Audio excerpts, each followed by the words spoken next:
한번 확인해 주실 것 같아요. 네. 네, 감사합니다. 잘 들린다고 신호해 주셔서, 네. 혹시 지금 볼륨이 작다면 컴퓨터의 볼륨을 최대로 높여주시면 좋을 것 같습니다. 그러면 이제 정시가 되었으니 시작해 보도록 할게요. 나와 아이와 함께 성장하는 비즈니스 영망 클럽에 오신 우리 리더님들 모두 환영합니다. 오늘은 서익한 약사님께서 또 우리 아이들 성장에 굉장히 중요한 포인트를 얘기해 주실 건데요. 제가 화면을 계속 띄워놨었어요. 그래서 궁금증이 많이 이제 생겼을 텐데요. 오늘 또 서익한 약사님 지금 화면을 보이고 계십니다. 그러면 우리 서익한 약사님과 함께 소중한 시간 되시길 바라면서 서익한 약사님 나와주세요. 네, 안녕하세요. 서익환 약사입니다. 이렇게 오늘 또 초대해 주셔서 너무 감사드리고요. 제가 항상 들어와서 이렇게 여기에 있는 리더님들을 항상 돌려보면서 어떤 분들이 오셨는지 이렇게 확인을 해 보거든요. 그러면 정말 이렇게 열정이 보이고 이렇게 열심히 하시는 모습을 제가 보면서 저 또한 더 열심히 해야겠다는 또 다짐을 하게 됩니다. 그리고 여기 리더님 오늘 또 응원 제가 가득 보내드리고요. 오늘 내용 같이 진행했으면 좋겠습니다. 준비한 내용 공유 하도록 하겠습니다.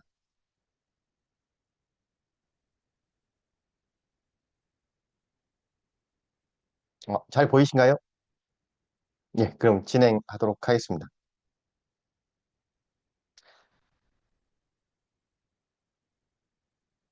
오늘 할 내용은 이제 도파민에 대해서 얘기할 건데요. 도파민이라는 것은 얘기를 많이 들어보셨을 겁니다.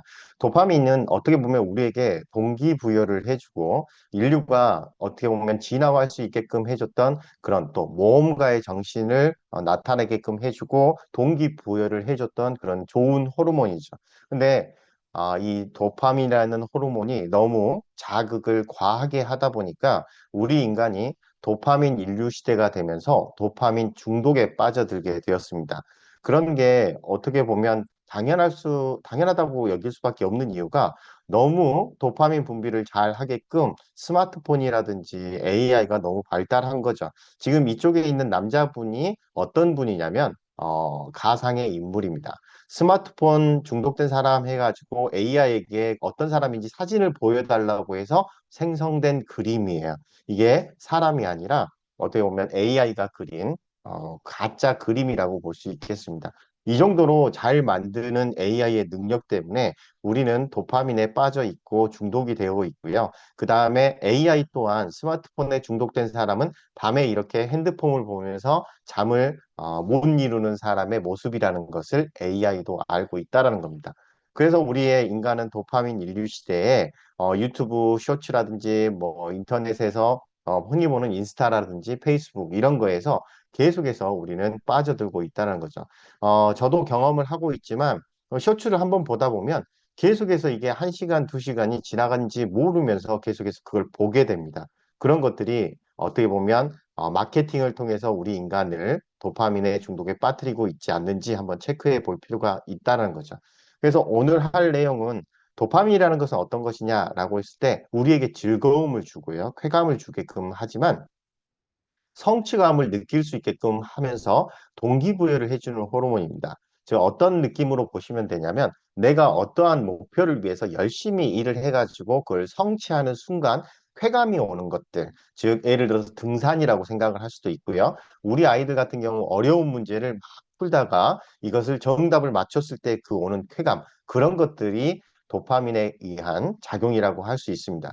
그런데 이 문제가 뭐냐면 이렇게 행복을 주는 도파민이 중독이 되고 있다는 거죠. 예를 들어서 우리가 공부를 열심히 해서 수학 문제나 이런 거를 풀 때 10분이고 20분이고 좀 열심히 해서 이걸 좀 풀어봐야지 하다가 정답을 맞췄을 때 그 주는 어떻게 보면 결과에 대해서 만족하는 그 행복이 결과만 해서 자극을 도파민만 주면서 중독을 일으키는 경우가 우리 뇌에 축적이 된다는 겁니다. 즉 예를 들어서 선전적인 어떻게 보면 야동이라든지 그다음에 게임이라든지 그다음에 쇼츠라든지 릴스 같은 그런 짧은 동영상을 계속해서 보면 내 몸에서 도파민이 계속해서 흘러나오게 됩니다. 그렇게 되면 우리의 도파민이 너무 많이 흘러나오게 되면 내가 평소에 공부를 하거나 노력을 하거나 등산을 해서 결과를 성취했을 때 나오는 도파민에 비해서 자극이 훨씬 더 강하기 때문에 우리가 일상적인 생활을 하면서 느끼는 도파민에 대한 행복을 못 느끼게 된다는 겁니다. 상대적으로 약하게 된다는 거죠. 그러면서 계속해서 강한 도파민 분비를 요구하는 중독에 빠지게 된다는 게 가장 큰 문제죠. 그래서 스마트폰을 너무 오래 보는 아이들은 행복을 덜 느낄 수밖에 없다는 겁니다. 그 이유는 더 많은 도파민이 내 몸에 자극하기 때문이죠. 그래서 이런 것들을 어떻게 분리하냐면 그때 나오는 호르몬을 진짜 도파민과 가짜 도파민으로 분류를 하게 합니다. 진짜 도파민은 내가 노력해가지고 정상적으로 나오는 도파민, 그리고 이것을 좀 많이 나오게끔 해야 되는 건강한 도파민이고요. 가짜 도파민은 약물이라든지 마약 같은 거가 되고요. 도박이라든지 그다음에 게임이라든지 스마트폰 쇼츠라든지 이런 거에 의해서 내 몸에 쾌감을 느끼게 해서 다른 것을 쾌감을 못 느끼게 하는 그런 가짜 도파민이 있다라는 겁니다. 그러면 이것을 어떻게 해야지 도파민을 관리해서 성장과 성취를 할 수 있는 건강한 도파민이 나올 수 있는지 그 관리법에 대해서 알아보고 한번 실천할 수 있는 습관 또한 한번 같이 알아보도록 하겠습니다. 도파민이라는 것은 역사를 간단하게 보면요. 1957년 이전에 뭐 1900년도 초반에 발견되기는 했지만 1957년도까지는 도파민은 단순히 뭐 아드레날린이라든지 노르에피드린이라든지 이런 것의 전구체에 불과하다라고 생각했어요. 그냥 어떤 중간 대사물이다 이렇게 생각을 했었는데 스웨덴의 양리학자가 이 도파민은 독립적인 신경 전달 물질로서 뇌에 가장 높은 농도로 존재하고 특별한 일을 할 것이다 라고 하는 것을 말하게 됐고요. 그때부터 연구하면서 알게 된 것은 새로운 우리가 어떤 성취를 했다든지 그 다음에 달리기를 해서 결승점에 도달했다든지 그렇게 했었을 때 이 자극이 돌아오면 이 VTA라는 복축 피계 영역이라는 이 영역을 먼저 자극을 하게 됩니다. 자극을 하게 되면 도파민이 분비되고요. 분비가 된 것은 어떻게 보면 NAC라는 이 영역에서 활성화가 되면서 쾌락을 느끼고 즐거움을 느끼게 됩니다. 즉 도파민이 나오면 뇌의 다른 단계에서 즐거움을 느낀다 이런 정도로 기억하시면 되겠고요. 그게 편도체에서 이 행동과 감정을 서로 연결해서 내가 왜 기쁘지? 아, 내가 공부해서 또는 달리기에서 어떤 성취를 해서 기쁘구나라는 것을 연결을 해주게 되고요. 그리고 해마에서는 그것을 기억하게 합니다. 기억을 한 다음에 이것을 전두엽에서 쾌락을 가치를 판단해서 전전두엽에서 이것을 장기적으로 기억을 하면서 판단을 해서 아, 다음에도 내가 열심히 해야 되겠구나 이런 동기를 설정하게 한다는 겁니다. 즉 예를 들어서 이런 거와 똑같아요. 내가 북한산을 올라갔을 때 아, 산에 올라갔더니 너무 기분이 좋은데 그 과정이 힘들었더라도 나는 도파민 분비하면서 이 쾌감을 느낄 수 있었고 쾌감을 느꼈는데 그게 원인이 뭐냐 했을 때 등산을 했다라는 거고요. 그러면 내가 더 높은 곳을 한번 올라가 볼까 하면서 북한산을 올라갔던 사람들이 한라산이라든지 백두산이라든지 그 다음 단계를 더 갈 수 있게끔 해주는 게 도파민이라는 겁니다. 그래서 도파민이 없는 사람은 어떤 경우냐면 도전을 하지 않는 사람이에요. 그래서 우리 아이가 의욕이 없고 도파민 분비가 잘 안 되는 스타일이라면 계속해서 우리 아이들은 방 안에만 있고 어떻게 도전하지 않는 모습을 보일 수가 있습니다. 그래서 건강한 도파민이 분비되는 것을 도움을 주게 해야 된다는 거고요. 이 건강한 도파민이 나의 뇌에 작용하려면 가짜 도파민이 작용하는 것을 막아줘야 된다. 이 정도로 여기서는 정리할 수 있겠습니다. 그래서 인류의 모습을 보게 되면 일반적으로 우리가 예전에 산에 길이 있었다라고 해서 이쪽 길로 계속해서 왔다 갔다 하고 있었다고 할 수 있어요. 그런데 이쪽 길을 왔다 갔다 하다 보니까 궁금증이 생기죠. 다른 길로 해서 더 빨리 갈 수 있진 않을까? 그렇게 생각하게 만드는 게 바로 도파민이라는 겁니다. 그래서 도파민은 새로운 것을 도전하게 할 때 나의 그 의욕을 높여주고 동기를 부여해주는 그런 역할을 하는 거고요. 그렇기 때문에 중간에 학습을 통해서 동기부여가 된다는 것도 중요해요. 어떤 내용이냐면 갑자기 내가 이거 하고 싶어가 아니라 이거를 하다 보니까 자신감이 생기고 도파민이 나오니까 나를 쾌감을 느끼게 하네. 그럼 요렇게 했을 때 더 좋은 또는 더 많은 쾌감을 느끼지 않을까 하고 이쪽 길로 한번 더 가보고 더 빨리 도착하는가를 봐보는 거죠. 그래서 우리의 실제 일상생활에서 나의 도파민이 주는 것에 차이를 느낄 수 있게 하는 것들을 제가 가져왔는데요. 아이스크림을 먹을 때 첫 입은 굉장히 쾌감을 느낍니다. 맛있고 시원하고 달고 그런데 이게 마지막쯤 거의 녹아서 흘러내릴 때쯤 먹을 때 그 도파민에 대한 자극이 약해지기 때문에 마지막 먹을 때의 쾌감은 조금 덜 하게 되는 거죠.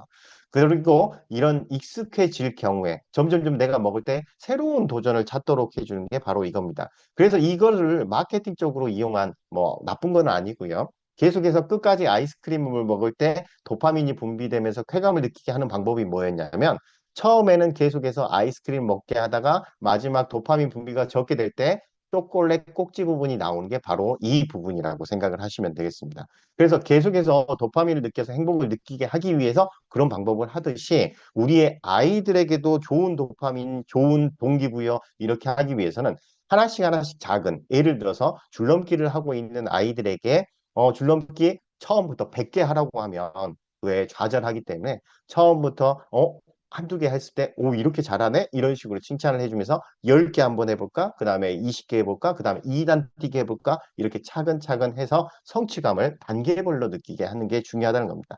즉, 처음부터 한라산을 오르는 것보다 북한산을 등반한다든지 동해산을 등반하면서 성취감을 느끼게 해서 도파민이 나와서 쾌감을 느끼게 하고 그걸 가지고 바탕으로 해서 동기부여를 해서 한라산을 찾게끔 하는 게 가장 중요하다는 겁니다. 그게 바로 동기부여고요. 계속해서 이렇게 전체적으로 어떤 과정이 있어서 도파민이 나와서 쾌감을 느껴야 되는데 문제는 뭐냐면 우리는 쇼츠라고 그냥 편하게 얘기하도록 하겠습니다. 쇼츠라든지 짧은 동영상을 보게 되면 이 짧은 내게 도파민이 계속해서 반복적으로 나오게 됩니다. 그리고 또 하나는 내가 아이스크림을 먹었을 때 쾌감을 서서히 잃어버렸을 때 초콜릿이 나왔던 것처럼 쇼츠를 다시 위로 올리면 새로운 도파민이 나오게 돼요. 그러니까 자꾸 우리가 어떤 특정한 행동하지 않고 도파민의 쾌감만 취하게 되고요. 그거에 중독이 되기 시작한다는 겁니다. 그래서 우리가 해줘야 될 것은 뭐냐면 우리가 달리기를 하는 사람들에게 또는 어떤 목적을 위해서 공부하는 우리 아이들에게 그 결과가 조금 그냥 단순히 달리기 하는 것보다 문제 한 문제를 풀었을 때 너무 잘했다라든지 이런 것들을 보상회로라고 하는데요. 이 보상회로의 끝이 도파민입니다. 즉 잘했다라는 칭찬을 해주는 것을 습관화해 주시는 게 좋고요. 그게 단계별로 하시는 게 좋습니다. 그래서 우리가 마라톤을 할 때에도 일반 사람들에게는 하프 마라톤이라든지 더 짧은 마라톤을 하게 한 다음 성취를 느끼고 그 마지막 완주를 하게끔 하는 것과 비슷하고요. 그 다음에 우리가 마라톤이라든지 이런 걸 했을 때 항상 끝 부분에는 화려하게 해줍니다. 그래서 우리 아이가 문제를 풀었거나 예를 들어 점수가 향상됐다고 했을 때는 칭찬을 해주고 정말 좀 화려한 보상을 좀 해줄 필요가 있다는 거죠. 그리고 어떤 특정한 뭐 기말고사가 됐든 대학에 입학했었다든지 그리고 어른들로 따지면 어떤 행위를 했었을 때 이렇게 트로피를 준다든지 이렇게 해주는 게 왜 그게 필요한지 그 다음에 동기부여를 위해서 필요하고 도파민을 충분히 즐기게끔 했다라는 겁니다.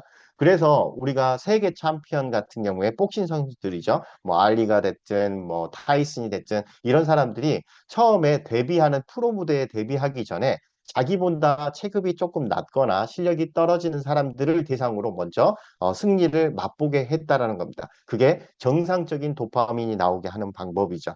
그래서 이런 부분까지 기억을 해준다면 이제 어느 정도 도파민에 대한 개념이 잡혔을 거라고 생각합니다. 어떤 내용이냐면 내가 어떤 도파민이 분비되기 위해선 그 과정이 좀 있어야 되는데 그걸 단계별로 해줄 것. 그 다음에 이 도파민이 나오게 하는데 너무 짧게 쉽게 성취하는 것은 조금 막아줄 것. 이렇게 해서 도파민이 건강한 도파민이 어떤 것다라는 개념은 좀 잡혔다라고 볼 수 있겠습니다.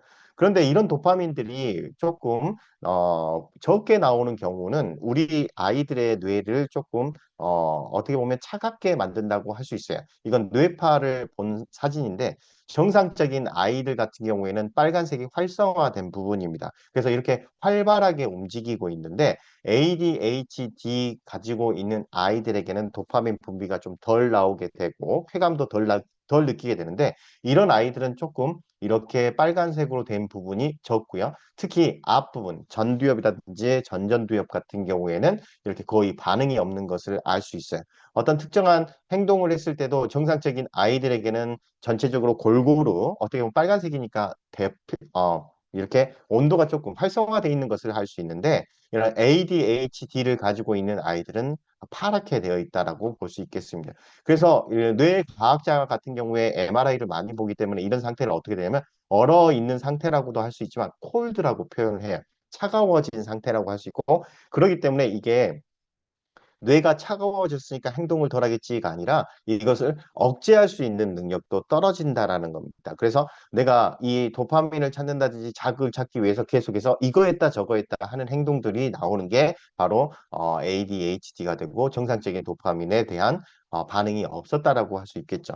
그런데 안타깝게도 이런 ADHD뿐만 아니라 지금 나이가 들어감에 따라서 도파민의 수용체가 감소해요. 도파민이 나오는 것도 중요하지만 수용체, 즉 받아들여서 감응을 할 수 있는 수용체가 감소하게 되는데 이 감소하는 정도를 따지게 되면 120세가 되면 대부분이 파킨슨병에 걸릴 수밖에 없다라는 겁니다. 그래서 파킨슨병이라는 것은 도파민에 대한 수용체가 감소하거나 도파민의 분비가 감소하면서 실제적으로 내 뇌에 대해서 도파민 반응이 없고 움직이는 거라든지 이런 것도 불편해지지만 치매라든지 신경에 대한 문제가 생기게 되는 건데요. 이때 사용되는 것들이 뭐냐면 바로 L도파, 도파민을 어떻게 보면 도파민이라고 생각해도 되고요. 도파민을 약으로 투여하는 경우도 있고 메칠 페니데이트라고 해가지고 도파민이 재흡수돼가지고 사라지는 것을 막는 그런 약물입니다. 그래서 ADHD에 사용하는 메칠페니드도 그 파킨슨병에도 쓰는 약과 거의 동일하다는 것이죠.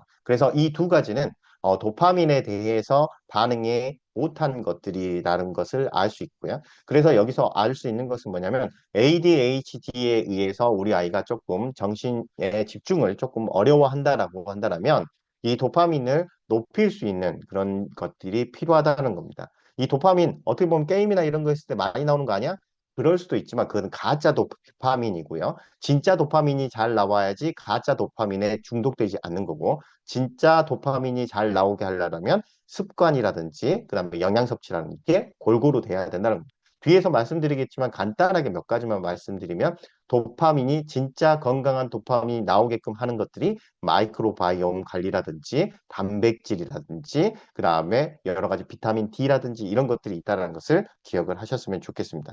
실제적으로 요즘 아이들이 비타민 D도 부족하지만 마이크로바이옴이 항생제에 의해서 많이 파괴되고 식이섬유를 많이 먹지 않기 때문에 마이크로바이옴이 파괴되죠.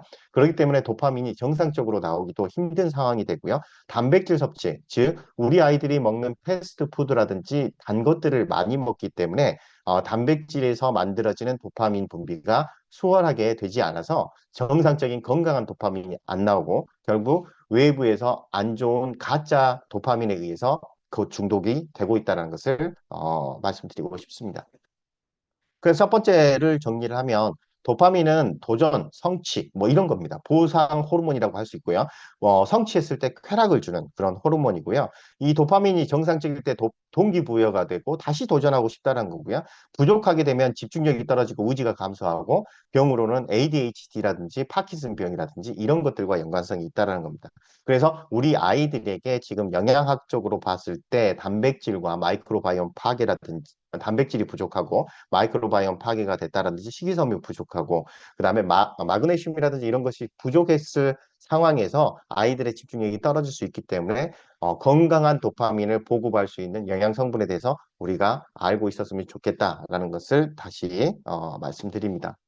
지금 현재 상황에서 도파민이라는 현재 상황을 얘기를 하는데요. 이게 어디서 나온 얘기냐면 서울대학교에서 매년 한국의 트렌드에 대해서 얘기를 하는데 2024 트렌드 코리아라는 그 내용에서 도파민이라는 단어를 처음으로 얘기를 합니다. 이 도파민과 그다음에 파민이라는 단어를 이제 합쳤다는 융합한 단어라고 생각을 하시면 되는데요. 이 도파민은 방금까지 얘기한 거고 파밍이라는 것은 뭐냐면 이쪽에 나와 있는 게임에서 아이템을 어떻게 보면 캐낸 나가죠. 아이템을 계속해서 얻어가는 그런 게임의 과정이라고 보면 됩니다. 그래서 아이템을 얻기 위해서 그 게임을 계속해서 하게 되면서 아이템을 얻게 되는데 그거를 파밍이라고 해요. 그래서 도파민을 파밍하는 작업, 즉 도파민이라는 것을 얘기하는 거고요. 그 도파민이 내 몸에서 도파민이 나오는 행위를 계속해서 찾아다니는 겁니다. 즉, 예를 들어서 도파민이 요즘에 내가 건강하게 안 나오기 때문에 도파민이 나오게 하기 위해서 게임을 한다든지 아니면 도파민이 나올 수 있는 뭐 야동을 본다든지 도파민이 나올 수 있는 예를 들어서 뭐 쇼츠를 본다든지 이런 것에 자꾸 빠지게 되는 게 그 원인을 도파민 그런 현상이라고도 할 수 있어요. 그래서 도파민이 나오는 것은 언제 나오냐면 예상치 못한 자극이 있었을 때 나옵니다. 우리가 성취할 때 나왔던 것처럼. 그리고 예상하더라도 그게 더 강력해질 때 나오는 거예요. 그 다음에 즉각적으로 적어도 빠른 시간에 보상을 해줘야지 도파민이 많이 나옵니다. 도파민이 언제 나오는 것을 우리가 또 이제 표현을 하냐면 예를 들어서 이런 경우랑 똑같아요. 우리 꼬맹이들 했을 때 어르르르르르 까꿍 이거 하시죠? 어르르르, 제가 너무 오랜만에 해서 이게 정확히 발음도 잘 안 되는데, 어르르르르 까꿍 이렇게 하는데, 이 과정에서 어르르르르 하면 애가 긴장을 하게 됩니다. 까꿍 했을 때 보상을 주는 거예요. 그때 아이에게 도파민이 나오는 거죠. 그런데 이게 시간이 짧아야 되는 이유는 뭐냐면, 예를 들어서 이렇게 생각을 해볼까요? 도파민을 줄 때 시간이 짧으면 아이들이 웃는데, 예를 들어서 이렇게 해볼게요. 어르르르르르 하고 한 2, 3분 있다가 까꿍을 해요. 그러면 그 연관성이 없게끔 생각한다는 겁니다. 아까 도파민은 언제 나오냐면 어떤 과정을 거쳐서 내가 그 성취를 이뤘거나 재미있는 상황이 나타났을 때 그게 보상받고 나온다는 건데 이 즉각적인 게 빠르면 빠를수록 더 중독성이 있다는 거죠. 그게 쇼츠입니다. 그래서 쇼츠의 위험은 뭐냐면 내가 어렸을 때 아르르 까꿍 했던 것처럼 계속해서 나에게 자극을 준다라는 것이 가장 위협적인 거죠. 그것을 마케팅으로 한 것을 뭐냐면 도파민 마케팅이라고 해요. 그래서 이 페이스북이 됐든 인스타가 됐든 이런 여러 가지 쇼츠라든지 유튜브가 됐든 이런 것들은 계속해서 이런 빠르게 예를 들어서 롱폼이라고 기억을 하실지 모르겠지만 예전에는 유튜브가 10분 넘게 했었습니다. 그런데 최근에 쇼츠라든지 이런 거는 1분 이내에 자극을 틱톡 같은 경우는 더 무섭게 15초 이내에 끝납니다.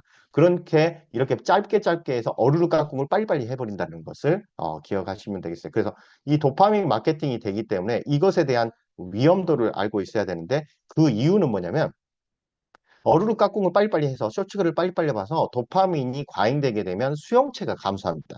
도파민의 수용체가 감소된 게 아까 파킨슨이라고 제가 말씀드렸고요. ADHD도 연관성이 있습니다. 그러면서 더 강한 자극이 필요하고 일상적으로 도파민, 그러니까 내가 평소에 행복했던 나의 가족들에게 얻었을 때 가족들이 칭찬해 줬을 때 얻는 도파민의 반응에 무감각해질 수밖에 없는 상황이 될 수 있다는 거죠. 그래서 이런 것을 좀 피해 줘야 된다는 거고요. 이런 상황에서 쇼츠를 보게 된다면 중단하고 싶은데 내가 마음대로 중단하지 못해요. 그 이유는 뭐냐면 쇼츠를 보다 보면 알고리즘에 의해서 내가 다음 쇼츠에 더 재밌는 것을 준비를 해놨기 때문에 그렇습니다. 그래서 4시간 그냥 지나가게 되는 꼭두각시 노릇을 할 수밖에 없고요. 이쪽에 보면 회사 사람들은 어떻게 생각하냐면 에딕션 어떻게 보면 이제 중독이 되면 될수록 이득이 더 많이 생기는 구조라는 것을 알고 있어요. 그래서 이쪽에서는 나는 쇼츠나 페이스북을 보면서 더 생산적인 일을 하고 싶지만 실질적으로 나는 여기서 빠져나갈 수 없고 다른 것에 대한 흥미를 못 느끼는 상태가 됐다는 겁니다. 이게 나쁜 또는 거짓 도파민에 의해서 지배당한 상황이라고 할 수 있겠죠.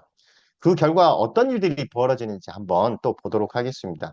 이 쇼츠라든지 이런 것에 인터넷에 너무 빠져서 서너 시간 훌쩍 지나가 버리게 되는 게 매일 반복되고 영상만 보다 보니까 이 알파 세대의 변화가 벌써 나타나기 시작해요. 알파 세대는 2010년 이후에 나오는 MZ 세대의 다음 세대를 얘기합니다. 좀 젊은 세대고 지금 나이로 보면 어떻게 보면 10대라고 볼 수가 있는데요. 뭐 10대, 20대 거의 그 정도 수준인데 이런 상황에서 지금 이런 오류가 생기기 시작해요. 알파 세대는 지금 기존에 있는 MZ 세대하고 또 이제 인식의 차이가 생길 정도고 소통이 안 될 정도가 되어버렸습니다. 한번 볼까요? 배우를 모집하는데 0명 이런 단어 쓰죠. 한 자리 숫자의 사람을 뽑습니다. 이렇게 얘기하는 표현입니다. 그런데 댓글에 어떻게 달렸냐면 왜 0명 뽑는다고 하냐? 이거 낚시글 아니냐? 이렇게 얘기를 하고요. 그리고 우천시의 체육관으로 변경되어 될 수 있습니다라고 했는데 우천시가 비 올 때는 체육관으로 변경할 수 있어요라고 했는데 우천시라는 지역의 체육관으로 변경된 거 아니냐라고 댓글에 달리기도 시작했습니다. 그다음에 수학 여행 갔을 때 가정통신물에 중식은 제공합니다라고 했더니 왜 중식을 주냐? 우리 아이는 한식 먹어야 된다. 이런 식으로 얘기하고 있고요. 사인회가 취소됐을 때 심심한 사과를 드립니다 했더니 사과를 하려면 제대로 해야지 왜 이렇게 심심하게 사과를 하냐 이런 식으로 지금 나오고 있습니다. 이게 그냥 댓글에 나오는 그냥 웃긴 얘기일 수도 있지만 노래에도 나왔어요. 노엘이라는 가수가 라이큐라는 노래를 만들었는데 그 가수의 가사를 보게 되면 하루, 이틀, 3일, 4일 이렇게 썼어요. 사흘은 3일을 얘기하는 겁니다. 그래서 사흘과 나흘을 지금 현대에 있는 알파 세대들이 구별을 못하고 있다라는 겁니다. 즉, 제가 여기서 말씀드리고자 하는 것은 우리가 쇼츠라든지 이런 폼에 대해서 너무 중독이 되어 있으면 일단 외부 다른 사람들 또는 다른 세대와 소통이 지금 어려워지고 있는 겉보기 현상들이 이미 나타났고요. 그 다음에 나의 내부적으로, 지금 외부적인 거죠. 근데 내부적으로는 또 편도체 납치라고 해가지고 편도체라는 것은 나의 어떻게 보면 절제하거나 이런 감정에 대한 그런 곳인데 이 뇌의 부분이 납치가 되어버렸습니다. 하이제킹이 납치인데요. 이 납치가 돼버려서 이게 어떻게 보면 감정에 대해서 이런 걸 할 수가 없는 상황이 되어버렸다는 거죠. 쥐를 가지고 한번 실험을 해봤습니다. 이쪽에 도파민을 자극시킬 수 있는 그런 전기 자극을 줬는데 이 레버라고 해가지고 스위치를 누르면 그 자극을 줘요. 그런데 이게 너무 쾌감이 좋으니까 이 스위치를 계속해서 누르기 시작합니다. 그러면서 쉬지 않고 레버를 당겨요. 그러면서 더 강한 자극이 있는 레버를 점점점 누르게 되는 거죠. 그랬더니 어떻게 되냐면 젖먹이 새끼가 있는 경우에도 굶어 죽게끔 방치하고 계속해서 레버를 누르면서 중독이 되었다는 겁니다. 쥐니까 쥐가 이렇구나 라고 할 수 있는데 인간도 다르지가 않아요. 지금 이거 보시면 게임이 그건데요. 첫 번째, 가짜 도파민에 의한 중독 현상 게임이 되고 있는데 새벽에 PC방에 신생아를 데리고 가는 아기 엄마가 있었습니다. 그렇게 어떻게 보면 환경도 안 좋고 전자파도 많이 나오는데 이렇게 데려간 아이 엄마가 있었는데 저는 이 엄마가 모성애가 강하다고 생각을 해요. 왜 그러냐면 이런 건 일어날 수 있는 일이라고 생각을 안 하는데 뒷얘기를 보니까 모성애가 강한 엄마였구나라고 얘기를 할 수밖에 없었습니다. 그 이유는 뭐냐면 2023년 인천 PC방에서 사흘 넘게 지낸 엄마 때문에 2살 아이가 사망을 했었고요. 2021년도에도 똑같은 일이에요. 남자친구가 외박을 하고 일주일 하는데 PC방 왔다 갔다 하면서 이렇게 3살 여아, 그다음에 7살 남아가 사망하였습니다. 즉 외부에 이런 중독 증상 때문에 계속해서 아이를 사망하게 하는데 어떻게 보면 엄마가 PC방에 아이를 데리고 가는 것은 우픈 얘기지만 모성애가 강한 엄마가 아니었나 생각할 정도로 지금 상황이 심각하다는 겁니다. 그래서 나에게 중독 현상을 주는 가짜 도파민의 원인 1위가 게임이라고 할 수 있고요. 두 번째는 뭐냐면 이제 게임과 같은 내용인데요. 우울과 스마트폰 중독이라는 얘기는 뭐냐면 이게 잘 생각을 해보면 내가 평소에 건강한 도파민에 의해서 도파민 자극이 계속되었다면 쇼츠에 의한 가짜 자극이 많이 내 몸에 중독을 일으키지 않았을 거라는 겁니다. 즉 어떤 내용이냐면 20대 여성이 스마트폰에 중독돼가지고 뇌가 벌써 파란 부분이 많이 있는 거고요. 지금 제가 아까 말씀드렸듯이 따뜻한 부분이 좋은 부분인데 빨간색 부분이 굉장히 좋고 장시간 스마트폰을 하면 이렇게 빨간색 부분이 하나도 없게 되는 뇌파를 가지게 되는 상태가 됩니다. 근데 이 사람이 왜 스마트폰에 중독이 됐냐라고 물어봤을 때 대답한 게 주변에 친구가 하나도 없다라는 거죠. 친구는 이미 결혼을 했다든지 이렇게 했는데 나는 그냥 방 안에서 할 일이 없어서 외로움이 먼저 왔고 스마트폰 중독으로 넘어갔다라는 겁니다. 그래서 주변에 스마트폰에 이미 중독된 경우도 있는데 그 전 단계에서 캐치해서 우리 아이들이 혹시 외로워하지 않나? 혼자 있지 않나? 그리고 칭찬을 바라고 있지 않나? 내가 오늘 칭찬 줘야 될 타이밍이 아닌가라는 것을 한번 얘기를 해보실 필요가 있다는 겁니다. 그다음 중독을 또 주는 게 뭐냐면 설탕입니다. 우리가 먹는 것에 설탕을 너무 자주 먹으면 중독이 되는데요. 이 설탕을 먹게 되거나 포도당이라든지 이런 거 당이 너무 많이 들어가면 도파민이 늘어나는데 이게 가짜 도파민으로 작용할 수 있다는 거죠. 그래서 실질적으로 정상인의 뇌가 이렇게 되는데 보게 되면 마약 중독자와 설탕 중독자의 뇌의 구조가 거의 비슷한 것을 알게 돼요. 그래서 도파민이 정상적으로 나왔을 때 100이라고 했을 때 음식이 150%, 그다음에 이거는 설탕이라고 했을 때는 거의 조금 높은 거고요. 비디오 게임과 거의 유사한 정도로 나올 수 있다는 것을 꼭 기억을 하셨습니다. 이 정도가 코카인이라든지 이런 마약에 비해서 그렇게 큰 차이가 안 날 정도가 돼요. 그래서 설탕에 대한 도파민 중독을 해결하는 방법은 레몬 탄산수를 마신다든지 물을 마신다든지 아이가 산책을 한다든지 대화를 하게끔 하시는 게 굉장히 중요해요. 그래서 아이에게 조금 불편하기는 합니다. 공부해야 되고 그다음에 할 일도 많지만 아이들에게 적어도 10분에서 20분 정도 같이 산책을 뭐 시간을 내서라든지 조금 한다든지 산책이 어렵다라면 대화하기를 통해서 아이의 뇌를 조금 식혀줄 필요가 있고 그리고 칭찬을 해주면서 정상적인 건강한 도파민이 나오게 해주셨으면 좋겠어요. 그다음 또 하나는 뭐냐면 스트레스입니다. 스트레스를 받으면 편도체가 과잉이 되고 이 편도체가 과잉이 되면서 전두엽의 기능이 상실되고 해마에 위축돼서 기억력이라든지 뇌의 기능을 많이 잃어버리게 돼요. 그런 부분까지도 기억을 한다면 우리 아이에게도 좀 스트레스를 좀 풀어줄 필요가 있고요. 스트레스, 공부에 대한 스트레스 이런 거 안 받을 수가 없습니다. 제가 말한 건 스트레스를 풀어주라고 얘기한 거고요. 스트레스를 푸는 가장 좋은 방법은 뭐냐면 물을 자주 마시는 거. 그러니까 같은 스트레스를 받아도 코티솔이 덜 나오게 하는 게 물을 마시는 겁니다. 그래서 아이들에게 단 콜라라든지 뭐 포도주스도 좋긴 하지만 콜라라든지 과당이 많은 음식을 먹게 하는 것보다 물을 먹게 하면 코티솔에 의해서 어떻게 보면 피해가 조금 덜 해지게 돼요. 그다음 또 하나는 게임을 하게 되면 코티솔이 많이 나오는데 게임을 하는 것보다도 밖에 나가서 어떤 활동을 하게 한다든지 운동을 하게 한다든지 그다음에 자전거 타기를 하게 한다든지 그런 거를 하게 하면 참 좋겠습니다.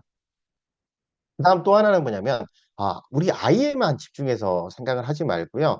보상이 부족하다 이런 것은 뭐냐면 엄마가 아이에게 칭찬을 해줘야 건강한 도파민이 나온다는 겁니다. 건강한 도파민이 부족하게 되면 이 도파민에 대한 갈구는 쇼츠라든지 이런 걸 통해서 가짜 도파민을 시행하기 시작해요. 그렇기 때문에 보상을 위해서 조금 엄마가 더 신경을 써 주셨으면 좋겠고요. 그다음에 외로움을 느끼지 않고 무관심해서 조금 탈출하게끔 해주는 게 중요합니다.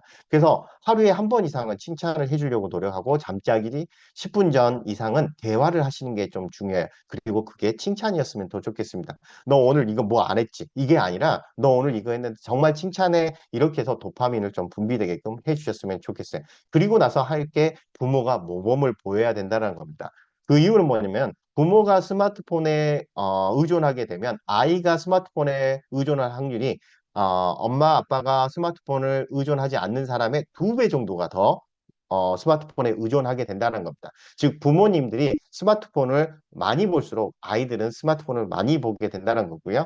그래서 이게 유전된다라는 말까지 나올 정도가 되어 있어요. 그래서 이런 거를 하기 위해서 칭찬을 많이 해줘야 되는데 칭찬은 아이들도 알아요. 그냥 내가 정말 잘못했는데 칭찬하면 이 칭찬이 진심이 아니구나 이런 거 다 알고 있습니다. 그래서 모든 행동이 아닌 특정 행동을 칭찬하는 습관을 좀 가졌으면 좋겠고요. 그다음에 보상은 예상 가능해야 돼요. 어떤 내용이냐면 갑자기 내가 일어서 있는데 갑자기 아무것도 안 했어요. 그 상태에서 칭찬을 하면 안 되고 내가 이 엄마를 도와주기 위해서 이거 설거지를 한다든지 설거지가 아니라 적어도 먹은 음식의 그릇을 뭐 설거지통에 갖다 넣어놓는 행동을 했을 때 엄마가 나를 칭찬하겠지 이렇게 예상할 수 있는 때 칭찬을 해줘야 된다는 겁니다. 그 다음에 보상은 아빠가 하든 엄마가 하든 똑같은 행동에 분명히 예를 들어서 이런 거죠. 공부를 했는데 아빠는 너 나가서 놀지 그랬어. 그렇게 하고 엄마는 너 공부했으니까 칭찬해. 이렇게 일관되지 않은 상태에서는 도파민이 나오지 않는다는 겁니다. 그 다음 이 부분이 제일 중요한 건데요. 엄마가 아이와 놀 때 부모가 스마트폰을 보는 경우가 있습니다. TV를 보면서 아이하고 놀아주는 경우가 있습니다. 이런 경우에 도파민 중독은 유전될 수 있다는 겁니다. 그리고 또 하나는 이제 다섯 번째는 뭐냐면 아이가 도파민 중독에서 벗어나게 하려면 엄마 아빠도 건강한 도파민이 나와야 돼요. 그래서 뒤에서 설명드린 정리해 드릴 도파민에 대한 그런 건강 영양소를 엄마 아빠도 좀 보충하시는 게 중요합니다. 엄마 아빠가 도파민에 대해서 건강해야 아이들에게도 건강한 도파민이 나오게끔 해줄 수 있다는 겁니다. 아이는 보면서 엄마 아빠가 어떤 상태인지 이미 알고 있기 때문에 그래요. 그래서 이제 좀 배신감을 느끼는 뉴스를 가져왔습니다. 어떤 거냐면 지금 이게 누구냐 빌 게이츠예요. 빌 게이츠는 외부에서 가족들 여행을 항상 많이 다녔고요. 가족들과 행사를 많이 했고 식사를 항상 가족들과 많이 했습니다. 그러면서 대화하면서 어떻게 했냐면 자기 아이가 지금 여기에 보면 14살이 될 때까지 빌 게이츠 자녀들은 휴대폰을 사용을 못하게 했어요. 그 다음에 식탁에서는 전혀 스마트폰을 못 보게 했습니다. 그 다음에 취침 전에는 특히 IT 지금 그러니까 컴퓨터라든지 태블릿이라든지 그다음에 스마트폰이라든지 이런 걸 못하게 했다는 거죠. 조금 배신감을 느끼고 있죠. 그다음에 스티브 잡스 같은 경우에도 집에 아이패드가 없었어요. 아이패드를 만든 사람의 집에 아이패드가 없었다는 겁니다. 그래서 집에는 IT 사용을 금지하게끔 했다는 거예요. 자식을 위해서 그렇게 했다는 겁니다. IT에 가장 잘 알고 있는 두 사람들의 자녀들이 그렇게 좀 도파민의 중독을 멀리하기 위해서 그런 자극을 피하고 외부의 활동을 하려고 노력했다라는 거죠. 그래서 이제 이 부분을 정리를 해보면 SNS는 광고 수익을 위해서 이게 기업들이 도파민 분비의 컨텐츠를 굉장히 준비하고 바로바로 나오게끔 하고 있습니다. 그래서 이 컨텐츠, 쇼츠라든지 이런 것뿐만 아니라 먹는 것, 설탕 이런 것들에 계속해서 도파민이 반응하고 있으면 중독에 이르게 되고요. 그 결과 편도체 과잉과 전전두엽까지 문제가 생기면서 뇌의 고차원적 기능을 못하게 됩니다. 이것을 끊고 회복을 하려면 아이의 상태뿐만 아니라 부모의 습관, 가정 환경까지도 관리를 해주실 필요가 있다는 거죠.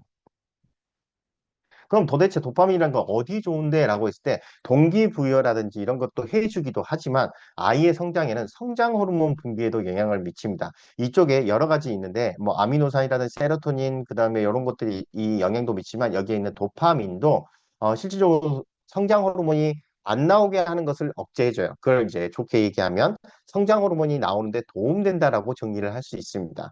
그래서 이런 도파민이 너무 과하게 돼도 그리고 너무 부족하게 돼도 성장 호르몬이 잘 안 나오게 되니까 아이 성장에 방해가 될 수 있죠. 그래서 스마트폰을 너무 자주 본 아이들의 결과적으로 키가 좀 덜 자라게 되는 것들이 바로 이 부분이고요. 특히 밤에 스마트폰을 사용한 아이들은 성장 호르몬이 덜 나오게 된다는 것도 기억을 하셨으면 좋겠습니다. 그래서 아이 성장에도 도파민 굉장히 중요하고요. 정신적으로도 신경적으로도 도파민 관리는 굉장히 중요한 상황이 되었습니다.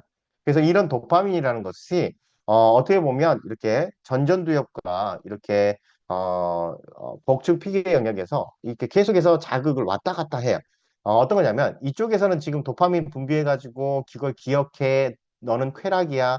이 쾌락을 다시 한번 이 행복을 다시 느끼게 하기 위해서 다시 열심히 일해. 라고 해서 계속해서 도파민은 반응을 하지만 이 전전두엽에서는 그거 별거 아니야. 뭐, 넘어가. 이렇게 얘기할 수도 있다는 거죠. 그러면서 균형을 맞춘다는 겁니다. 그래서 예를 들어서 이거 흥미롭다. 이거 해보자. 쇼츠 봐보자. 이렇게 했을 때, 그 쇼츠 봐봤잖아. 동영상 똑같은 거 또 나온 거야. 별거 없어. 이렇게 하면서 중독에서 빠져나갈 수 있게끔 해야 된다는 거죠. 도파민 흥미롭다 해가지고 동기부여도 줘야 되지만 이게, 그거 해본 거잖아. 쇼츠 아까 본 거니까 이제 그만 봐. 라고 해서 멈추게끔 하는 게 전체적인 균형이 필요하다라는 겁니다. 그래서 이 균형을 맞추기 위해서 너무 도파민 자극이 많으니까 최근에 나온 단어 중에 하나가 뭐냐면 도파민 패스팅 2.0이라는 거예요. 이 패스팅이라는 단어는 어떤 거냐? 블랙퍼스트라고 들어보셨죠? 블랙퍼스트에서 퍼스트는 어떤 거냐면 퍼스트가 단식을 의미한다. 블랙이 브레이크라는 뜻이고요. 단식을 끊는 게 첫 번째 아침 식사예요. 우리가 잠자면서 단식을 한 겁니다. 하루 중 봤을 때. 잠자면서 단식을 한 것을 끊어주는 게 블랙퍼스트인데 블랙퍼스트의 이 퍼스트의 패스팅이 단식을 의미하는 거예요. 즉 도파민을 단식해보자라는 겁니다. 즉 자극이 있는 SNS라든지 그다음에 쇼츠라든지 이런 거를 끊어보는 것을 패스팅 한다라고 그래요. 한마디로 이걸 한국말로 하면 도파민 단식 정도로 생각을 하시면 돼요. 그렇게 했을 때 이 약물이 보이시죠? 우리의 도파민을 과잉하게 되는 이 약물들을 제가 표시한 게 뭐냐면 메타가 됐든 페이스북이 됐든 유튜브가 됐든 인스타그램이 됐든 야동이라든지 이런 거, 마약 같은 것들이 우리의 도파민을 너무너무 자극하고 있으니까 그걸 한번 끊어보자 해서 끊어본 겁니다. 끊어본 사람의 뇌파를 본 거예요. 그래서 끊기 전에는 뇌파가 이렇게 됐는데 빨간색 보이시죠? 이게 빨간색이 활동하고 있는 겁니다. 이렇게 활동하고 됐고요. 그 다음에 유튜버 중에 한 명이 자기의 뇌를 가지고 한번 실험을 해봤어요. 그래서 어떻게 되면 이쪽 부분에서는 조금 반응을 잘 보시게 되면 이쪽에 지금 빨간 부분이 있겠지만 이건 정상적인 사람이기 때문에 이렇게 나왔지만요. 이 부분이 넓어지는 것을 확인하게 됩니다. 즉 영역이 앞부분만 쓰는 게 아니라 전체적으로 다시 쓰게끔 하는 게 도파민의 패스팅이고 이렇게 짧은 시간에 지금 여기 보면 단 일주일 정도 만에 이런 식으로 됐어요. 즉 내 아이가 또는 내가 이런 유튜브라든지 이런 거에 중독이 되어 있어서 도파민 너무 과잉이다면 한 며칠 정도만이라도 끊으면 빠르게 돌아올 수 있다는 것을 알려주는 부분이라고 할 수 있겠습니다. 그래서 우리가 피해야 될 가짜 도파민을 이렇게 표시를 했어요. 시리즈물, 우리가 넷플릭스나 이런 거 굉장히 보게 되면 도파민 많이 나옵니다. 그런데 문제는 뭐냐면 얘네들이 도파민 때문에 아무것도 할 수가 없어요. 그게 바로 가짜 도파민이고요. 술이 될 수도 있고 정크푸드도 마찬가지입니다. 아이들이 먹는 정크푸드, 햄버거라든지 이런 것들도 도파민 분비를 가짜로 많이 만들어놔요. 약물이라든지 뭐 SNS라든지 도박이라든지 이런 거고요.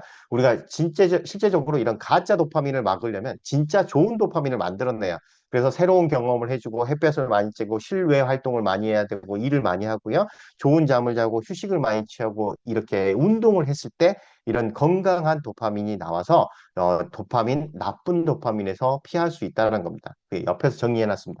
좋은 경험, 그래서 실내에서 활동하게 하고 목표 설정을 해서 단계별이 굉장히 중요해요. 처음부터 우리 아이에게 너무 어려운 거를 강요하게 되면 이런 거죠. 너 중학교 갔으니까 이제 공부를 하루에 8시간씩 해. 이렇게 한다면 아이는 바로 좌절감을 느끼고 도파민이 안 나오고 반대로 작용할 수 있습니다. 그래서 오늘은 1시간, 그다음에 다음은 2시간 이렇게 해서 조금씩 단계별로 해서 그 단계가 넘어갈 때마다 성취했다는 것을 얘기해주고 칭찬해줘서 도파민이 나오게끔 해줘야 된다는 거고요. 그다음에 건강한 도파민이 나오게 하기 위해서 단백질 섭취, 그다음에 마이크로바이옴을 위한 프로바이오틱스 섭취, 그다음에 식이섬유 섭취, 비타민 D 섭취, 마그네슘 섭취 이런 것들이 좀 필요하다는 것을 기억을 하셨으면 좋겠습니다. 수면과 운동 이 부분도 중요하고요. 그래서 우리 일상생활에 파고든 중독 경제에 SNS는 광독 수입을 얻기 위해서 개인 맞춤형으로 계속해서 그 다음이 더 자극적인 컨텐츠를 준비하고 있다는 겁니다. 그 컨텐츠뿐만 아니라 도파민 이런 거고요. 고차원적 기능이 잃어버린다 이런 거 다시 한번 똑같이 한번 말씀드리고 다음에 필요한 부분을 얘기하도록 하겠습니다. 이 부분이 오늘에서 가장 중요한 부분입니다. 성장과 성취 이런 부분에 대해서 도파민을 건강하게 어떻게 관리할 것인지 이렇게 얘기하는 부분인데요. 그 첫 번째가 수분 섭취입니다.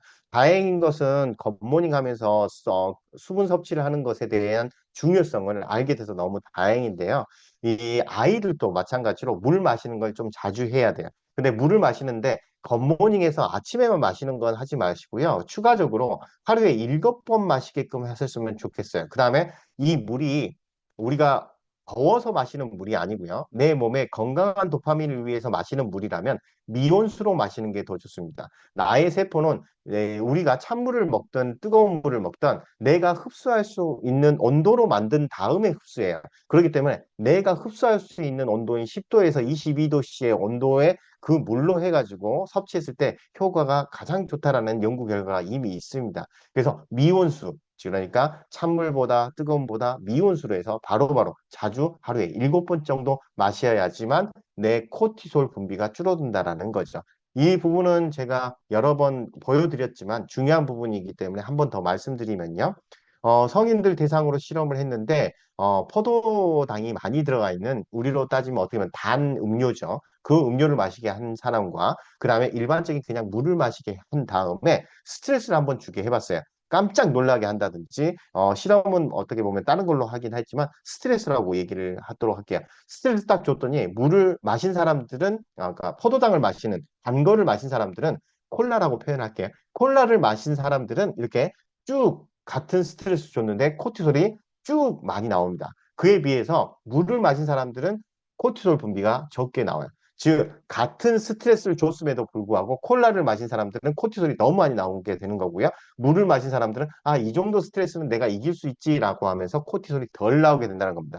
코티솔이 많이 나오게 되면 나의 편도체에 과잉이 일어나면서 감정적 절제 이런 걸 못하게 되면서 뭐 도파민에 대한 갈망이 더 심해지고 도파민이 중독이 되게 되는데 이런 거를 막아주는 게 가장 간단하면서도 정확한 가장 효과적인 수분 섭취고 하루에 7번 미온수 깨끗한 물을 마시는 거 아이들에게 습관을 해주셨으면 좋겠습니다.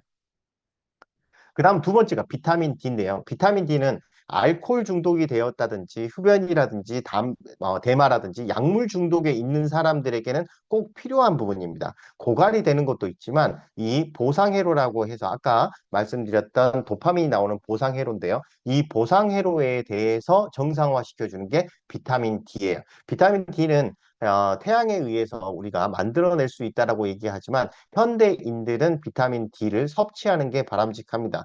우리가 만들어내는 양은 최소한의 우리가 생명을 유지할 수 있는 정도만 만들어지지 내가 그 더 나은 삶을 위해서 예를 들어서 중독을 치료한다든지 아이의 성장을 한다든지 이런 부분에는 턱없이 부족한 양이에요. 그래서 비타민 D는 꼭 섭취를 하시는 게 중요하고요. 그래서 비타민 D를 섭취해야 되는데 햇볕 맞으면 돼. 이런 얘기 때문에 지금 보시면 아시겠지만 2017년도에는 8만 명 정도고 2021년도는 24만 명 정도가 비타민 D 결핍 환자예요. 지금 점점 더 늘어나고 있습니다. 그래서 비타민 D가 부족하다는 걸 모르고 있는 것도 있고요. 영양 결핍 환자 중에서는 73% 거의 대부분이 비타민 D가 먼저 부족해요. 그래서 2022년 4월 건강보험공단에 이제 심평을 해서 말한 그런 조사에 따르면 비타민 D는 무조건 먹는 게 중요합니다. 그런데 또 이런 경우가 있어요.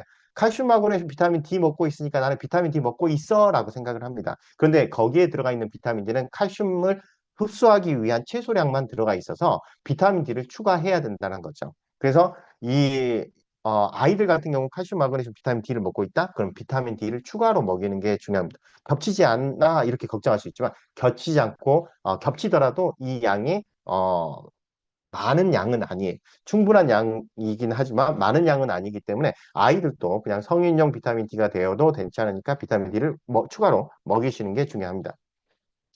그래서 첫 번째 해야 될 게 수분이었고 그다음에 비타민 D였고요. 세 번째로 중요한 거, 뭐 더 굉장히 중요하긴 하지만 순서상으로 제가 세 번째 놨는데 단백질 또는 아미노산입니다. 그 이유는 뭐냐면 도파민을 형성하는데 이렇게 단백질, 티로신에서부터 또는 아미노산에서부터 시작을 하기 때문에 이 도파민의 분비를 건강한 도파민의 분비를 위해서는 이런 아미노산, 단백질의 섭취가 필요하다는 거죠. 그래서 실험을 한번 해봤어요. 그래서 티로신과 페닐알라닌이 이쪽에 들어가 있는 건데 이 티로신과 페닐알라닌이라는 이 아미노산을 섭취를 한 것만으로도 도파민이 증가했다는 겁니다. 즉 건강한 도파민이 증가해서 이게 중복되는 얘기인데 중요하기 때문에 다시 한번 말씀드릴게요. 건강한 도파민이 단백질과 아미노산을 섭취해서 나왔기 때문에 내가 가짜 도파민에 의한 중독을 막을 수 있게 된다라는 것을 이 부분에 말씀드린 겁니다. 그래서 도파민이 필요한 영양 성분을 꼭 섭취를 해야 내가 중독에 빠지는 것을 막을 수 있다는 거죠.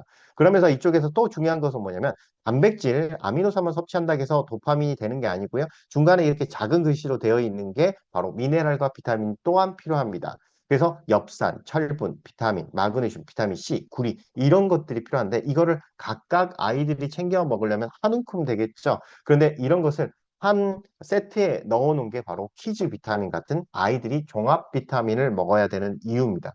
그래서 두 가지를 정리하면 티로신과 페니랄라는 따로 먹는 것보다 단백질은 아이의 성장 호르몬 분비에도 도움이 돼요. 그렇기 때문에 단백질 형태로 또는 아미노산 토탈 형태로 단백질, 아미노산을 섭취하는 게 좋겠고요. 그다음에 엽산, 철분, 비타민 B6, 그다음에 마그네슘, 비타민 C, 구리 같은 것도 섭취를 해야 되는데 그런 것은 하나라도 빠지지 않게끔 하기 위해서 종합 비타민이라든지 키즈 비타민 같은 미네랄을 섭취하는 게 아이들에게 현명하다는 겁니다. 그래서 순서대로 수분 나왔고요. 비타민 D 나왔고 그다음에 단백질 나왔고 이런 것들을 섭취해야 된다는 거고요.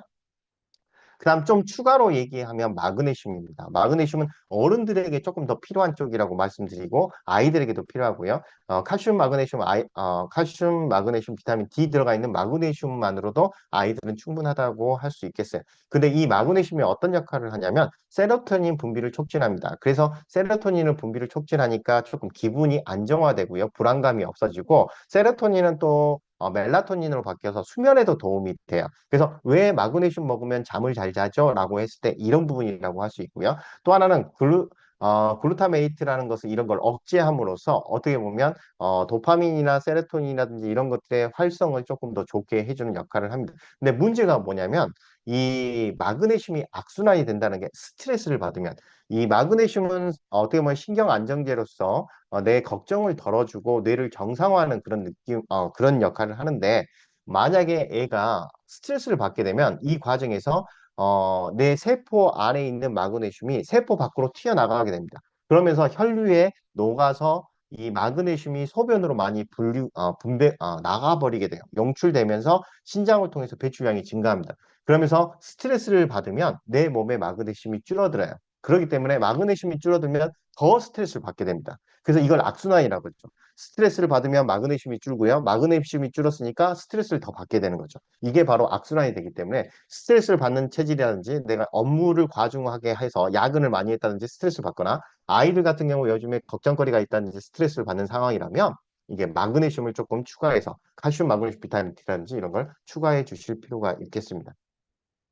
그 다음에 이제 마그네슘도 했고 좀 추가적으로 더 적극적으로 한다라면 또 뭐가 있을까라고 했을 때 태아닌이에요. 태아닌이 잠을 자게 한다든지 집중을 하게 한다든지 여러 방면으로 도움이 되는데 왜 어떻게 잠을 자는데도 집중을 할 수 있지? 일을 할 수 있지? 이렇게 생각할 수 있는데 모든 것에 집중하게 해줍니다. 업무에도 집중을 하게도 해주지만 잠을 자는데도 집중을 하게 해주는 게 태아닌이에요. 그래서 잠자는데도 집중하기 때문에 잠의 질이 높아지게 되는 게 태아닌입니다. 일을 할 때도 집중하기 때문에 일의 업무에 영향이 높아지는 거죠. 그래서 이 태아닌을 섭취하게 되는데 이 태아닌을 아이들에게도 적극적으로 쓸 때는 아이들에게도 쓸 수 있어요. 예를 들어서 어떤 아이들이냐면 ADHD라든지 집중을 좀 못하는 아이들, 뭐 ADHD까지는 아니더라도 집중을 못하는 경우에도 태아닌을 섭취할 수 있는 그런 연구 결과들이 좀 있습니다. 태아닌은 어른들에게도 분명히 도움이 되지만 아이들 대상으로 한 실험 굉장히 많아요. 그래서 여기 보면은 칠드런이라고 나와 있죠. 아이들에게 대해서도 투여를 해봤는데 태아닌과 카페인이 들어가 있는 성분을 아이의 체중 1kg당 2.5 태아닌을 한번 섭취하게끔 해봤어요. 그랬더니 대뇌의 집중력 영역에서 활성화가 됐고요. 그 다음에 내가 다른 일을 하고 싶어하는 그 마음을 제어할 수 있는 그런 능력이 뛰어나졌다는 것을 확인합니다. 그래서 이거 했다 저거 했다 하는 아이들에게 너 이것만 조금 더 열심히 집중해서 해봐라는 것을 높여주는 게 태안이라는 거죠. 그런데 아이들 정말 써도 될까? 태안이는 아이들에게도 안전하다는 게 나왔고요. 이쪽에서 칠드런이고 여러 가지 연구들이 계속해서 나오고 있습니다. 이쪽에서도 이제 확인을 해보면 틱장에 있는 아이들에게 태안이를 썼어요. 그 다음에 비타민 B6를 같이 했더니 비타민 B도 굉장히 좋은 역할을 합니다. 여기도 마찬가지로 칠드런입니다. 어느 정도 양을 썼냐면 태아닌 같은 경우 200 정도 썼습니다. 거의 성인 용량을 썼고 조금 첫 번째 연구보다는 더 많은 양을 쓰긴 했지만 이 양을 썼었을 때 8주 동안 복용을 하고 나서야 그 점수를 비교했을 때 많이 개선됐다는 것을 확인을 합니다. 그래서 ADHD가 됐든 틱이 됐든 그다음에 집중을 못 한다든지 좀 업무 능력이 떨어진다든지 공부에 좀 집중을 못 한다는 상황에서는 이런 적극적인 방법까지도 가능하다는 것을 기억을 해주셨으면 좋겠습니다. 물론 전 단계에 있는 수분 섭취, 단백질 섭취, 마그네슘 이런 것으로 도전을 해보고 그게 좀 부족하다 했을 때 태아니까지도 할 수 있는 부분이죠.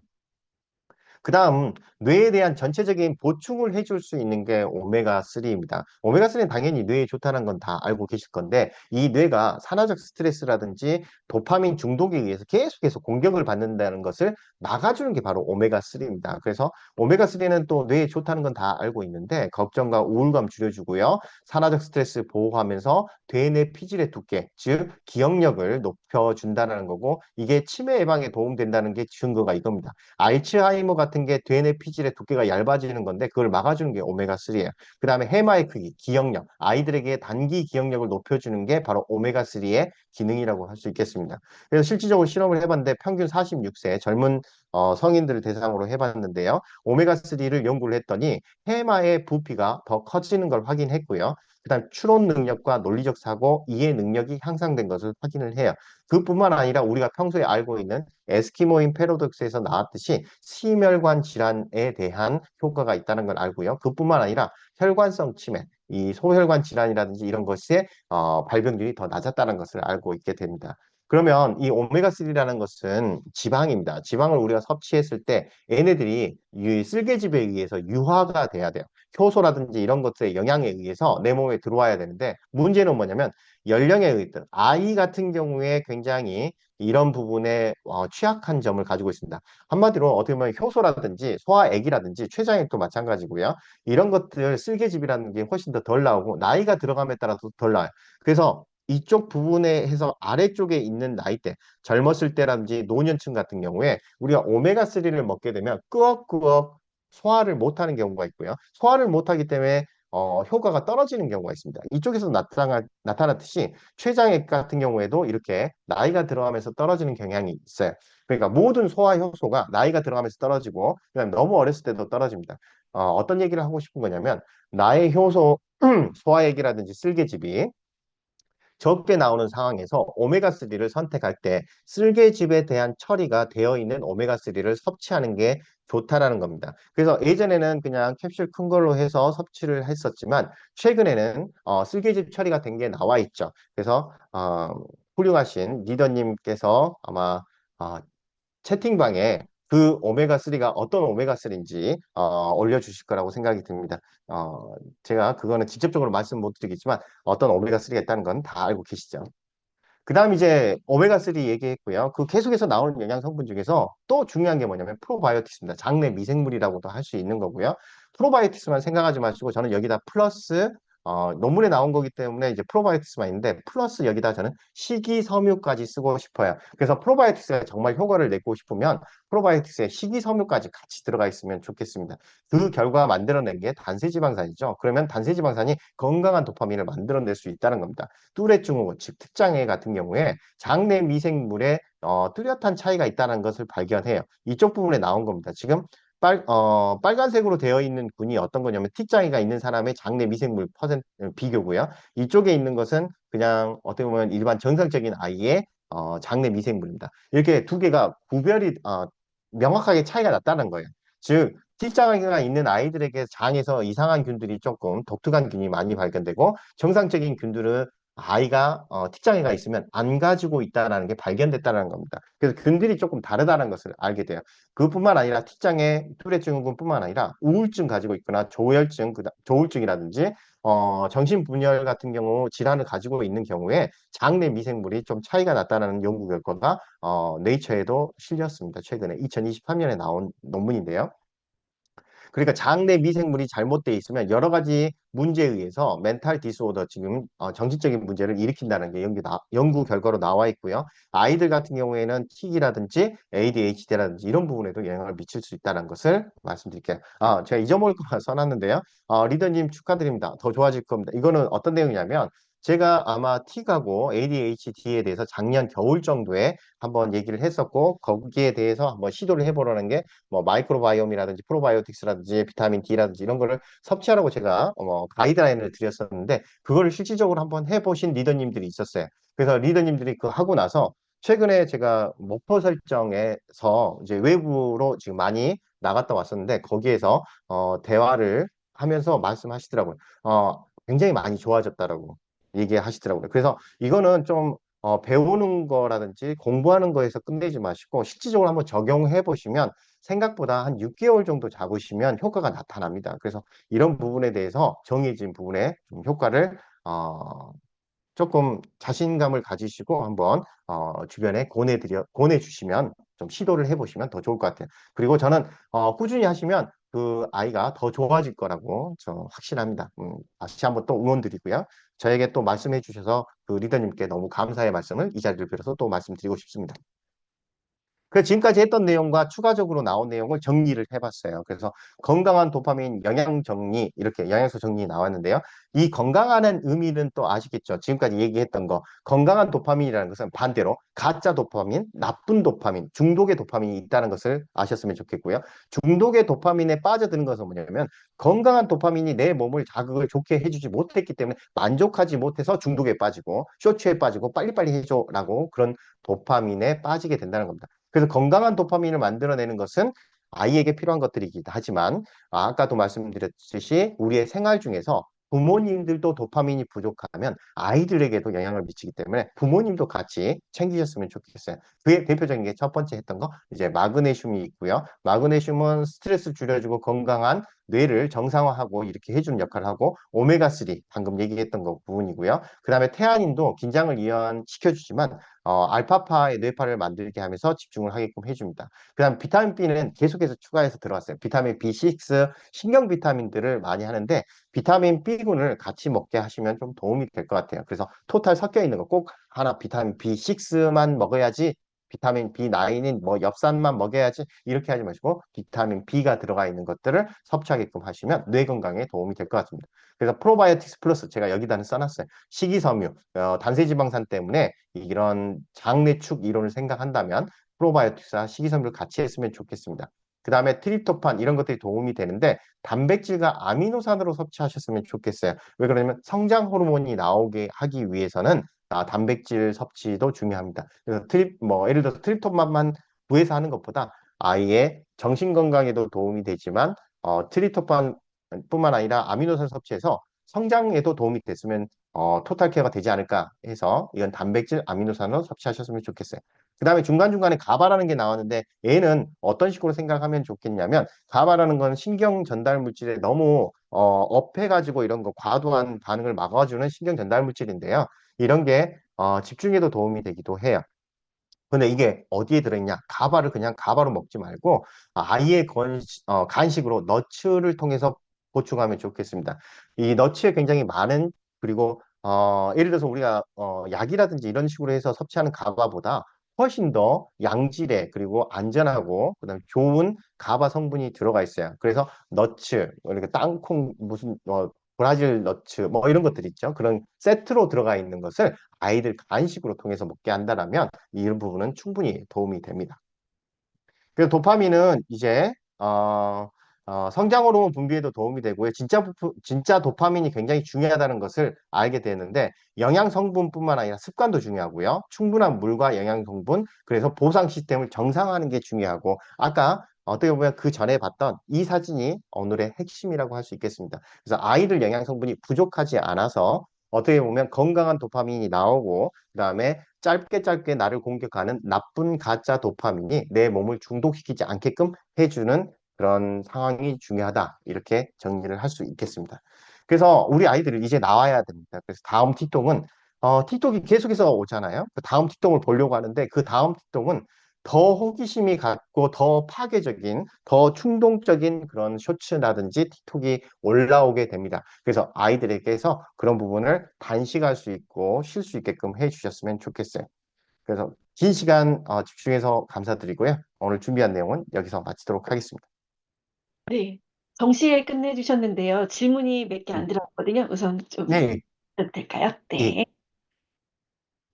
비타민 D를 수액으로 맞은 분들은 충족하는 건가요? 이거는 비타민 D는 어떻게 보면 그 한 달치라든지 석 달치를 한꺼번에 먹게 됩니다. 그렇기 때문에 이런 분 같은 경우에 그 이유는 뭐냐면 간에 저장하기 때문에 그래요. 비타민 D는 간에 저장할 수 있어서 주사로 맞는 부분이라든지 이런 분들이 있죠. 그런 분들은 간에 저장하기 때문에 굉장히 고함량을 맞게 됩니다. 그것보다 더 안전한 방법은 날마다 조금 조금씩 소량으로 드시는 게 중요해요. 그래서 저는 이걸 좀 바꾸시는 게 좋지 않을까 싶습니다. 예, 그리고 이제 김경수 리더님께서 정답을 말씀하셨는데 제가 읽을 수는 없고요. 제가 눈으로 확인을 했습니다. 채팅방을 한번 다 보시면 좋을 것 같아요. 예, 우린 다 알고 있죠. 호호 땡땡 오메가 예 나와 있습니다. 그다음에 예, 상위 5% 장이 되고 있습니다. 예, 어, 그러니까 이렇게 그 이자님은 또 말씀하셨는데 맞춤형 유산균 지금 하고 있잖아요. 그래서 이런 식이섬유까지 하면 상위 5% 장이 되고 있어요. 이거를 좀 계속 꾸준히 자신감을 가지고 한번 실행을 해보셨으면 좋겠어요. 그러니까 듣는 걸로 끝내지 않고 실천 한번 해보셨으면 좋겠습니다. 그리고 도전도 한번 해보시고요. 그래야 도전해야 도파민이 나옵니다. 건강한 도파민. 그다음에 자꾸 끊기는데 저는 느끼지 못했는데요. 끊겼는지 한번 이거는 나중에 다시 한번 체크해 보도록 하겠습니다. 어른도 고쳐질까? 예, 고쳐지죠. 조금 시간이 더 걸립니다. 아이는 유연하기 때문에 빨리 되지만 어른들은 조금 더 길게 잡으면 어른들도 굉장히 도움이 돼요. 그리고 대신에 아까 아이들에게 썼을 때는 좀 작지만 어른들에게 뭐 태안이라든지 비타민 D라든지 마그네슘이라든지 비타민 B군이라든지 이런 것들 조금 더 추가를 하셨으면 좋겠어요. 예를 들어서 쉽게 말씀드려서 종합 비타민을 먹는데 비타민 B군을 추가해야지 된다라고 그 정도로 정리할 수 있겠습니다. 예, 그렇게 오늘 이렇게 이런 거죠. 오늘 리더님들 너무 집중을 잘 해주셔가지고 정말 제가 더 행복합니다. 그래서 리더님들 응원하고요, 칭찬해드리고 싶어요. 이렇게 칭찬을 하라는 겁니다. 그러면 도파민이 보상이 되었다는 것을 다시 한번 말씀드리고자 합니다. 네, 그래서 오늘 내용 다 끝난 것 같습니다. 네, 감사합니다. 오늘 이제 늦은 시간까지 강의 들어주신 우리 리더님들 모두 칭찬해 드립니다. 그리고 오늘 이렇게 강의 준비해 주신 우리 또 서익한 약사님께 한번 같이 뜨거운 박수 보내드리면 좋을 것 같습니다. 항상 유익한 강의